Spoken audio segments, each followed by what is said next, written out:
तर शिरसाट काय खातात हे सर्वांना माहिती आहे। माझ्या बॅगेत तरी चिकन असतं, शिरसाटांच्या बॅगेत काय असतं सगळ्यांना माहिती आहे, अशी टीका जलील यांनी शिरसाटांवर केली आहे। टीआरपी वाढवण्यासाठी तसंच बातमीत राहण्यासाठी जलील यांचं हे नाटक आहे, असं उत्तर संजय शिरसाट यांनी दिलंय।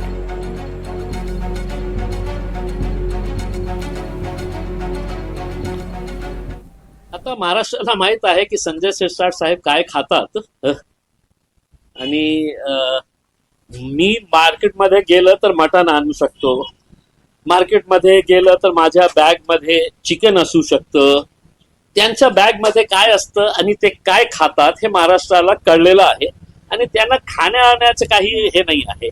समाज कल्याण विभागमध्ये आपण जे आतापर्यंत परिवार कल्याण विभाग जे त्याला करण्यात आलेलं आहे ते आता सोडून आता आपण समाजाच्या बाबतीत काही करणार आहे का याच्या बाबतीत बोललो तर बरं होईल।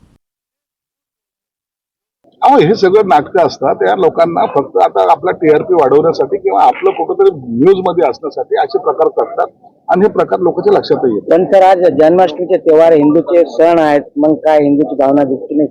प्रत्येकाला आपला सण साजरा करण्याचा अधिकार आहे। हिंदू आपले सण आपल्या पद्धतीने चांगल्या पद्धतीने साजरे करतील। ज्यांना कुणाला विरोध करायचा त्यांनी विरोध करावा, त्यांना काय खायचं नाही खायचं त्यांनी ते करावं, परंतु याचा निश्चितच दखल हा प्रत्येक भारतीय किंवा प्रत्येक नागरिक हा घेत असतो।